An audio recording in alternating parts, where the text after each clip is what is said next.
자, 오늘 말씀 여러분 우리 참 유명한 말씀이에요. 그래서 고린도전서 15장 말씀은 예수님의 부활에 대해서 우리 가운데 교훈하시는 말씀입니다. 자, 그래서 오늘 말씀이 굉장히 중요한데, 자, 오늘 말씀을 바울이 여기서 왜 썼을까? 자, 이 말씀을, 왜 부활의 말씀을 왜 썼느냐? 여러분 이 의도를 우리가 파악해야 합니다. 그래야 오늘 본문의 말씀을 정확하게 이해할 수가 있어요. 자, 이것을 여러분 고린도전서 15장 말씀을, 이 부활에 관한 장의 말씀을 우리는 이 고린도전서를 보고 있죠. 지금 이 고린도전서의 큰 맥락 안에서, 이 전체 주제 안에서 이 고린도전서 15장 말씀을, 이 부활에 대한 말씀을 이해해야 해요. 그래야 우리가 이 고린도전서의 주제 말씀이 오늘 말씀이거든요. 그래서 우리 고린도전서에서 부활의 말씀이 왜 그렇게 중요한가를, 그것이 지금 현재 우리 신앙생활과 어떻게 연관되는가를 우리 가운데 말씀하고 있습니다. 자, 우리가 앞서 말씀드렸던 것처럼 우리 고린도 교회는요, 자, 우리 한국 교회처럼 참 많은 문제가 있었던 교회예요. 여러 가지 문제가 있었어요. 그래서 바울이 편지를 써서 이제 그 문제를 하나하나 정리하고 있었습니다. 그래서 1장부터 4장까지 바울이 말씀하기를, 내가 여태까지 어떻게 살겠다, 이렇게 고린도 교인들에게 말씀을 합니다. 자, 우리 여러분, 고린도 교회의 가장 큰 문제는 뭐냐면 고린도 교회 내 다툼이 있었다는 거예요. 파벌이 있었다는 거예요. 누구를 중심으로? 사람 중심으로 서로가 서로를 견제하면서 서로 다투고 파벌이 있었습니다. 교회 내에 파벌이 있었어요. 자, 그래서 이 교회 내에 이렇게 다툼이 있고 또 서로 좀 주도권 싸움을 하는 그들 향해서 바울이 이렇게 얘기해요. 사도인 나도 하나님께서 저 세상의 찌꺼기, 끄트머리, 세상의 조롱거리, 저 사람들의 구경거리로 이렇게 전락시키셨다. 자, 그리고 지금까지도 내가 지금 줄이고 있고 목마르고 헐받고 매맞고 정처 없이 떠돌아다니고 비방을 받고 내가 지금 여태까지 이렇게 살고 있다. 자, 그렇게 사도인 나도 이렇게 이 땅에서 조롱받고 멸시당하고 매일매일 죽어가는 이런 삶을 살고 있는데, 그런데 그것이 하나님의 뜻이더라. 그렇게 내 십자가를 지고 주님을 따르는 것이, 그것이 바로 하나님이 뜻하신 것이고, 그 삶을 통해서 다른 이들이 어떻게 된다? 나의 십자가에 죽는 모습을 통해서 다른 이들이 살아나더라. 자, 이것이 이 땅에서의 성도의 삶이니 너희는 나를 본받으라, 이런 말씀합니다. 자, 이게 엄청난 말씀이에요. 자, 사도와 같은 이 고난의 삶, 세상에서 멸시받고 사람들에게 조롱받는 그 삶, 나와 같은 삶을 살아, 이렇게 얘기하는 겁니다. 여러분, 이게 쉬운 얘기겠어요? 자, 그런데 이 말씀을 지금 바울이 하고 있는 거예요. 그러니 너희는 나를 본받아서 자기를 높이려고, 자기를 드러내려고, 교회에서 내 힘을 자랑하려고, 나를 드러내려고 하지 말아라. 자, 또 도리어 낮아지며 섬기며 또 공동체의 유익을 위해서 나 자신을 희생해라, 이렇게 강조하신 거예요. 자, 그래서 1장부터 4장까지가 그 말씀이었고요. 그 다음에 5장부터 8장까지는 이제 고린도 교회에 있던 문제들, 고린도 교회에 있던 각종 음행의 문제들, 결혼의 문제들, 또 성도들 간에 송사하는 문제들, 이런 문제들을 대해서 1장부터 8장까지 말씀하시고, 그 다음에 9장부터 12장까지, 자, 그 말씀으로, 자, 우리가 교회에서 어떻게 생활해야 되냐, 어떻게 신앙생활해야 하느냐를 또 말씀하신 거예요. 자, 9장에서 나는 사도이지만, 그래서 사도는 권리가 있어요. 자, 그래서 어디 가든지 대접을 받을 수 있고, 자, 예수님께서 보내신 자이기 때문에 사람들에게 융숭한 대접을 받을 수가 있어요. 사람들의 존경을 받을 수가 있어요. 자, 그런데 사도 바울은 말씀했어요. 나는 이 사도의 권리를 하나도 쓰지 않았다. 혹시 내가 복음을 전하는 데 있어서 내가 이렇게 사도권을 주장해서 너희가 나에게 이렇게 풍성하게 해줘야 돼, 나에게 사례를 많이 해줘야 돼, 이렇게 요구할 수도 있었지만 나는 그거 쓰지 않았다. 교회에 해가 되지 않기 위해서, 교회에 부담되지 않기 위해서, 교회의 시험거리가 되지 않기 위해서 나는 결혼도 하지 않고 살겠다. 베드로는 부인을 데리고 다니지 않았느냐? 하지만 나는 부인조차도 데리고 다니지 않았다. 교회에서 사례를 받지 않았다. 내 손으로 일하면서 그렇게 사역을 했다. 자, 그렇게 말씀하시면서 이제 10장에서 11장까지, 자, 그러니 너희가 교회 내에서 문제가 있느냐? 성만찬에 문제가 있느냐? 지금 여자가 머리를 벗고, 머리에 쓰는 것을 벗고 기도하는 것이 문제가 되느냐? 우상에 바쳐진 제물 그것 가지고 문제가 되느냐? 그때 있어서 나처럼 교회 공동체의 질서를 어지럽히지 말고 누구든지 자기 유익을 구하지 말고 어떻게 해라? 남의 유익을 구하라. 이렇게 말씀하신 거예요. 자, 이게 바로 고린도전서 전체 주제예요.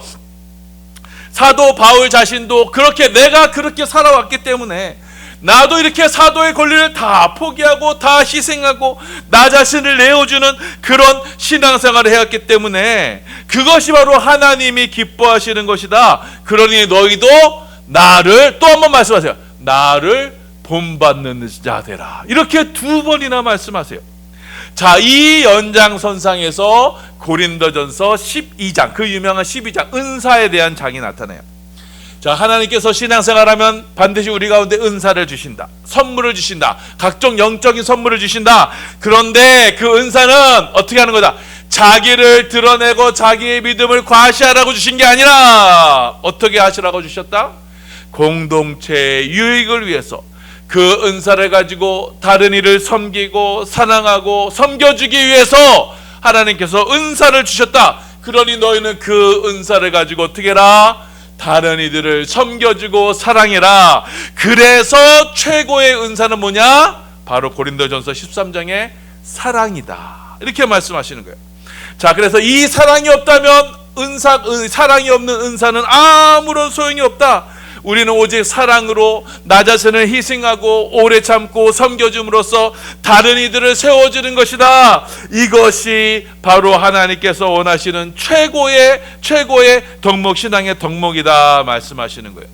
자, 그래서 지난 시간에 봤던 것처럼 14장에서 하나님께서 이게 방언과 예언에 관한 말씀을 하시면서, 자, 방언을 하는 것은 좋다. 마음껏 방언을 해라. 그렇지만 방언할 때 있어서 다른 사람들이 너희를 이상하게 보면은 그 말 하지 말아라.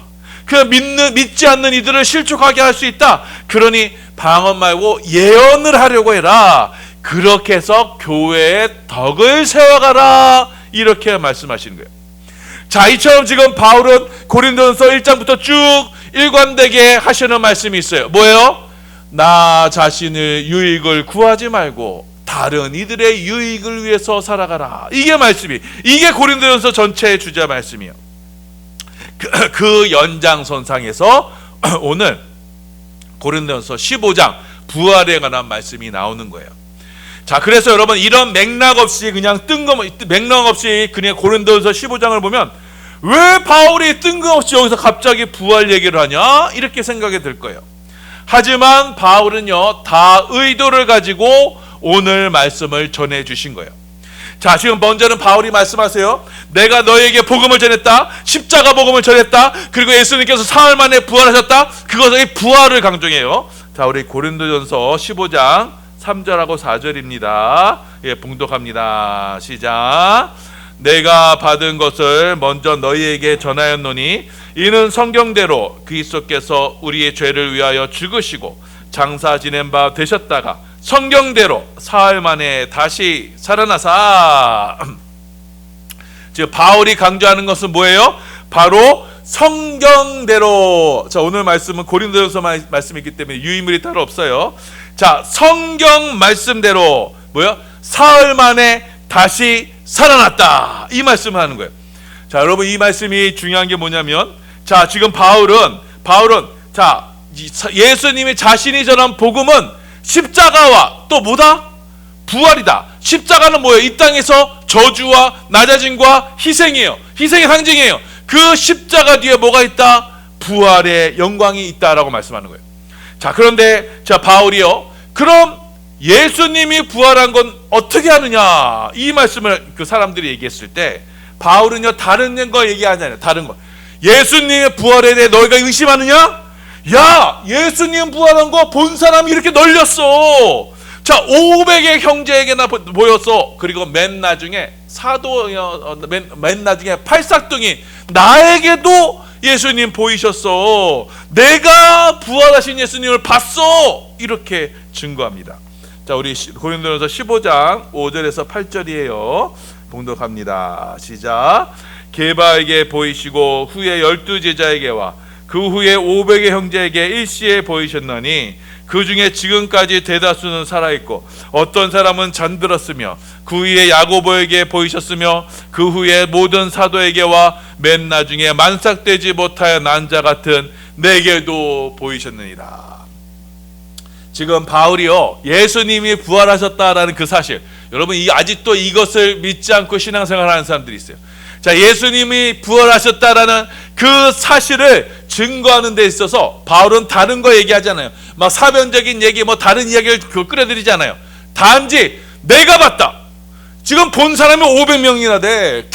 베드로가 봤어. 12사도가 봤어. 이렇게 얘기하는 거예요.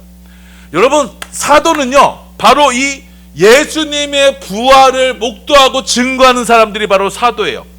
사도들은요, 예수님의 부활을 직접 봤어요. 그리고 그 눈으로 직접 보고 손으로 직접 만져봤어요. 자, 그렇기 때문에 사도들은 그 예수님의 부활에 대해서 누구보다 확신하고 있었어요. 그래서 사도들은 죽음을 두려워하지 않고 하나같이 그 복음을 전하다가 하나같이 다 순교를 당한 거예요. 왜요? 자, 예수님이 십자가에 달리실 때 모든 사도가 다 두려워서 도망갔어요. 예수님을 부인했어요. 3번이나 저주했어요. 자, 그런데 예수님이 사흘 만에 부활하신 예수님을 만나자 이들이요, 하나같이 다 공회에 나와서 내가 봤다, 예수님이 다시 사셨다, 이렇게 증거하던 사람들이에요. 자, 그래서 자, 바울이 이렇게 말씀합니다. 너희가 만약 지금 예수님의 부활에 대한 확신이 없다면, 만약 예수님이 부활하신 것이 거짓이라면 그건 너희의 믿음은 다 헛것이 된다. 예수님의 부활이 없다면 우리의 믿음은 아무것도 아닌 것이 된다. 이렇게 말씀합니다. 자, 우리 고린도전서 15장 16절에서 18절이에요. 예, 봉독합니다. 시작. 만일 죽은 자가 다시 살아나는 일이 없으면 그리스도도 다시 살아나신 일이 없었을 터이요, 그리스도께서 다시 살아나신 일이 없으면 너희의 믿음도 헛되고 너희가 여전히 죄 가운데 있을 것이요, 또한 그리스도 안에서 잠자는 자도 망하였으리니. 자, 여러분, 그래서 우리 가운데 우리가 신앙생활 하는데 여러분, 부활이 없다면, 부활을 뺀 신앙을 하면요, 여러분 그건 아무것도 아니에요. 우리의 믿음은 거짓이에요. 헛것이 되는 거예요. 자, 그런데 여러분, 우리가 부활에 대해서는 너무너무 도외시하고 있어요. 예수님의 부활이 없다면, 여러분, 예수님이 부활이 없다면 여러분, 성도는 이 땅에서 가장 불쌍한 자들이 되는 거예요. 그래서 사도 바울이 이렇게 얘기해요. 만약 예수님 부활이 없다면 내가 세상에서 제일 불쌍한 자다. 내가 세상에서 제일 어리석은 자가 될 것이다. 지금도 그 예수님의 부활을 증거하면서 이렇게 줄이고 목마르고 헐먹고 매 맞고 다니고 사람 가는 곳마다 돌에 맞고 파손하고 잠도 자지 못하고 이런 비참한 삶을 사는데, 만약 예수님의 부활이 없다면 내가 제일 불쌍한 사람이다. 이렇게 말씀하세요. 자, 우리 고린도전서 15장 19절이에요. 예, 봉독합니다. 시작. 만일 그리스도 안에서 우리가 바라는 것이 다만 이 세상에 살 뿐이면 모든 사람 가운데 우리가 더욱 불쌍한 자이리라.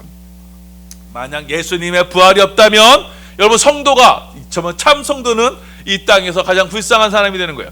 자, 세상에서의 쾌락도 못 누리고 교회 생활하면서도 부활이 없이 되었고 억지로 신앙생활하는 거, 그처럼 비참한 게 없어요.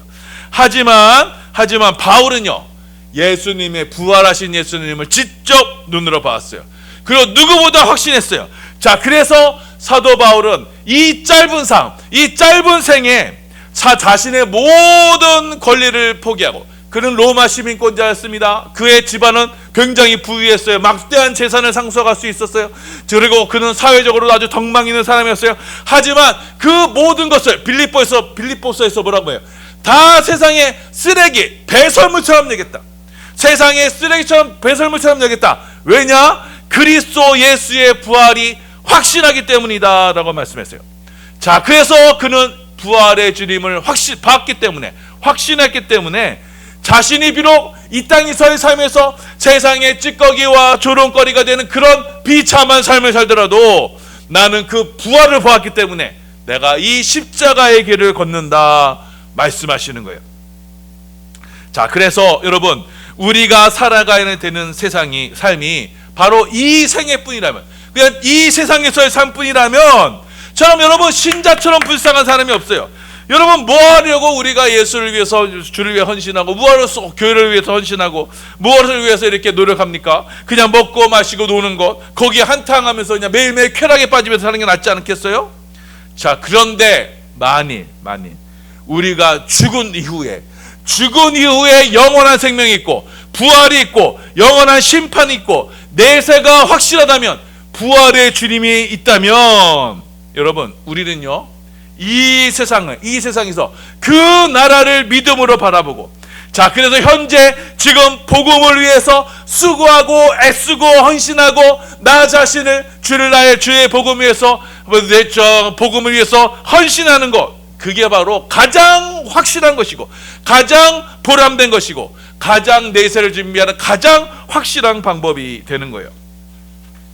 자, 예를 들면 이렇습니다. 자, 이 예가 적절한지는 모르겠어요. 그렇지만 여러분, 우리가 한 번씩은 한번 생각해 볼 필요가 있어요. 여러분, 그 비트코인 요즘 열풍이 지금 불고 있습니다. 지금 뉴스를 보니까 지금 비트코인 한 개에 뭐 1억 1,000만 원 정도 한다 그래요. 자, 그런데 제가 부로부터 한 5년 전, 6년 전에 아는 지인이 비트코인을 했어요. 근데 비트코인을 좀 사더라고. 자, 근데 그때 비트코인은 뭐 사람들이 막 부정적인 시장이 많았어요. 그때 비트코인이요, 맨 처음 시작할 때는요 몇백 원밖에 안 했어요. 몇백 원밖에 안 하고, 그때만 해도 뭐 몇천 원, 몇십만 원밖에 안 됐을 거예요. 자, 그런데 그때는 우리가 이렇게 비트코인이 올라갈지 몰랐죠. 하지만 여러분, 그 비트코인이 지금처럼 된다고 안다면, 여러분, 만약에 여러분 그때로 돌아간다면 여러분 비트코인 어떻게 하겠어요? 있는 돈 없는 돈 사채비 끌어가지고 비트코인 막 샀을 거예요. 왜? 5년 뒤 10년 뒤에는 이거 지금 몇천 원밖에 안 하지만 5년 뒤 10년 뒤에는 1억이 넘어가, 이렇게 되면은 그거 안 살 수 있는 사람이 있어요. 아마 무조건 다 살 겁니다. 마찬가지예요.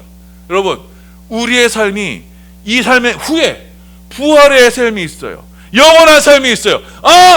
그때 우리가 이 땅에서 한 만큼 하나님께서 수고한 것에 비트코인과는 비교할 수 없을 만큼 우리에게 큰 은혜와 상을 주시는구나. 그때 영원한 생을 우리의 이 땅에서 삶을 통해서 그때 보상해 주신 거다라고 한다면, 여러분, 그것이 부활이 확실하다면, 여러분 이 땅에서 주를 위해서 아낌없이 심지 않겠습니까? 그 부활의 그것이 확실하면 가장 확실한 투자가 그거 아니겠어요? 그럼 주를 위해서 나의 모든 것을 다해서 주를 위해서 헌신하지 않겠어요? 바울이 그랬던 거예요. 내가 부활의 주님을 봤다. 그렇기 때문에 바울이 말하는 거예요. 그렇기 때문에 나는 지금 날마다 심는다. 내가 모욕을 당하고 주를 위해서 모욕을 당하고 조롱거리가 되고 매 맞고 헐벗고 줄이고 그러할지라도 이 복음을 위해서 내가 기꺼이 고난을 받겠다. 자, 그래서 그의 자랑은 뭐냐? 바울이 지금 말씀하는 거예요. 나의 자랑은 뭐냐? 나는 이 땅에서 날마다 나를 심는다. 곧 날마다 죽노라. 그 부활의 영광에 동참하기 위해서 나 이 땅에서의 삶은 나는 죽는 삶을 선택하겠다. 이렇게 고백을 합니다. 자, 우리 고린도전서 15장 31절입니다. 고린도전서 15장 31절 우리 함께 봉독합니다. 시작. 형제들아, 내가 그리스도 예수 우리 주 안에서 가진 바 너희에 대한 나의 자랑을 두고 단언하노니 나는 날마다 죽노라. 자, 바울이 지금 자랑하는 거예요. 나 매일매일 죽어. 나 매일매일 심어. 왜냐? 그는 부활의 주님을 목도했고 영원한 생명을 보았고, 자, 이 참 정말 순식간에 찰나와 같은 이 삶 후에 영원한 생명이 있음을 보고, 그렇기 때문에 내가 주님의 나라를 위해서 주의 복음을 위해서 나가 받은 사명을 따라 내 목숨을 다해 수고하노라, 헌신하노라, 날마다 죽노라. 이렇게 고백하는 거예요. 왜요? 이것이 내세를 준비하는, 부활을 준비하는 가장 확실한 방법이 되기 때문이에요. 자, 그래서 지금 바울이 말씀하는 거예요. 교회의 지금 은사를 이야기하고, 자, 그리고 교회를 어떻게 사랑으로 섬겨야 되신지를 말씀을 하고 나서, 그리고 오늘 말씀의 부활의 얘기를 하는 거예요. 주를 위해서, 주의 몸된 교회를 위해서, 복음을 위해서, 주의 나의 자신을 하나님 나라를 위해서 심는 것, 날마다 나는 죽노라. 지금 이 땅에서 나의 영광을 위해 사는 것이 아니라 주의 영광을 위해서 나는 드러나지 아니하고 주님만이 높여지는 그런 삶이 가장 복된 삶이고 가장 확실한 투자고, 자, 그래서 그 삶이요, 여러분 세상 기준에는 어리석게 보일지 몰라요. 불쌍하게 보일지 몰라요. 비참하게 보일지 몰라요. 낭비하는 삶처럼 보일지 몰라요. 하지만 믿음을 가진 사람들, 믿음은 뭐예요? 바라는 것들의 실상이요, 보이지 않는 것들의 증거입니다. 그 증거를 가지고 사는 사람들, 영원한 세계를 바라보며 사는 사람들에게는 이 부활의 주님을 위해서 오늘도 내 자신을 주를 위해서 수고하고 헌신하는 것이야말로 가장 보람되고 가장 가치 있고 가장 확실한 영적인 내세를 준비하는 믿음의 삶, 투자이기 때문에 우리는 이 삶을, 십자가의 삶을 기꺼이 동참하게 되는 거예요. 자, 그래서 바울은 말씀하세요. 성도들에게 바로 이 믿음으로 부활을 바라보라. 자, 그래서 지금도 이 부활의 삶을 위해서 지금도 주님과 함께 그 고난의 길, 십자가의 길을 걸어라. 자, 그리고 주의 몸된 교회를 위해서 수고하고 애쓰고 헌신해라. 나를 드러내려 하지 말고 나를 죽이고 주를 위해서 내 자존심을 깨트리고 날마다 자기를 부인하고 자기 십자가를 지고 주님을 따라가라. 그것이야말로 이 주님의 부활을, 그것이야말로 이 땅에서 우리 성도들, 사랑하는 성도들의 삶이 가장 복된 삶이다 말씀하고 있습니다. 자, 이 말씀을 기억하셔서 우리 사랑하는 반석의 성도님들, 우리 모두 이 부활의 주님을 바라보고, 자, 바울이 지금 고린도전서 15장에서 이 부활을 얘기하는 것은요, 바로 주의 몸된 교회를 위해서 수고하고 헌신하는 일이 얼마나 가치 있고 얼마나 복된 것인가를 우리에게 가르쳐 주려고 한 거예요. 그래서 우리 주의 몸된 교회를 위해서 수고하고 헌신하는 것은 그 믿음을 가지고, 영원한 내세에 대한 믿음을 가지고 우리가 주 앞에 믿음으로 헌신하고 주 앞에 충성하는 우리 모든 복된 성도들 되시기를 예수님의 이름으로 소원하며 축원합니다. 아멘.